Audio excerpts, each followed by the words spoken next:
I create great roles to play in my novels. You know, as an actor, I mean, not only do I use filmic techniques, and people always say, oh, I can see the film when I read your book. I love dialogue. That's the playwright in me. I love moving the action through dialogue, creating character through dialogue. My big thing is character in action, you know, which is another version of show, don't tell, really.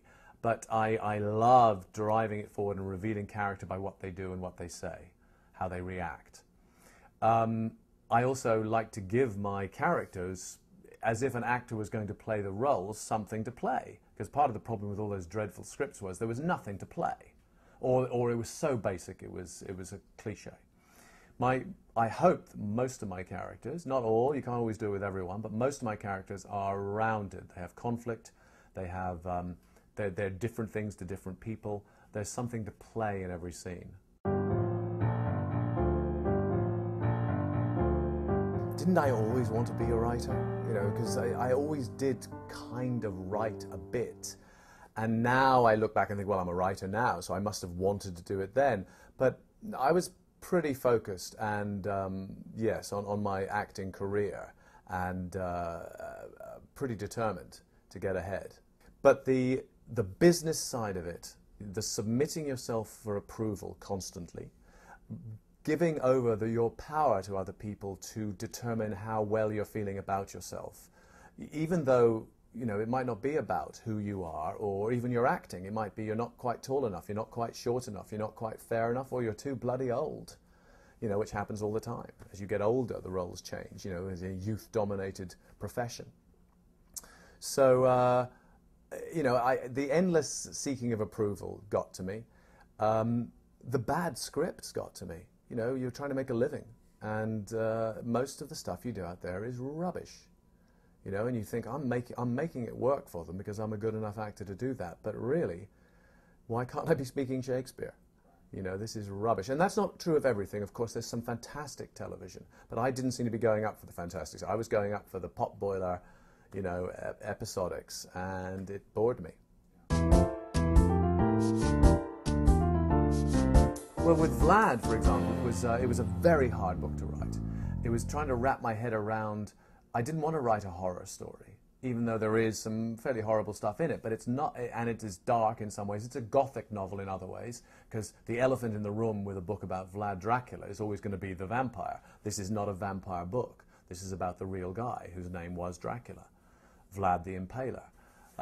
So there was darkness to be wrestled with. There was a lot of, one of the tricks with historical fiction, of course, is that I don't want to give history lessons in my books. That's not my job. However, you need to know quite a lot of the history in order to understand the motivations and objectives of the characters, what they struggle, their context.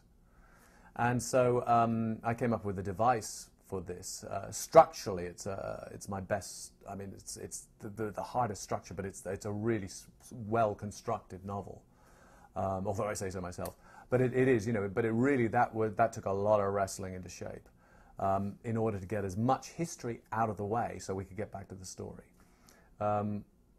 If I'm ever going off into a sidetrack, or I read writers who take me off into a history lesson, I think, no, why? The character needs to know this now. That's why we've got this fact here.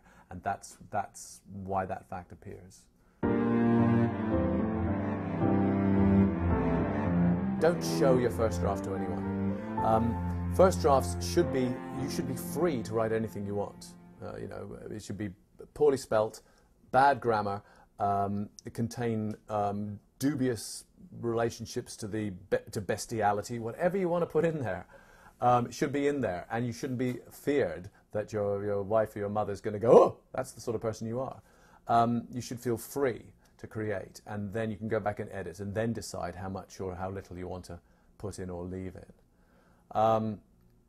So I remind myself of that constantly, that this is a process. Writing is a process. It's not, you know, no one is an instant genius and channels it from the gods. Sometimes you find yourself there and you've created the right conditions and you are typing away, and I will be chuckling because it's like taking dictation. So if you can allow your first draft to be that big, rambling, you know, tangential, detouring thing, and trust that you'll be able to go back at it, you know you will, and fix it, then that's a big thing, and that's something I've learned for sure.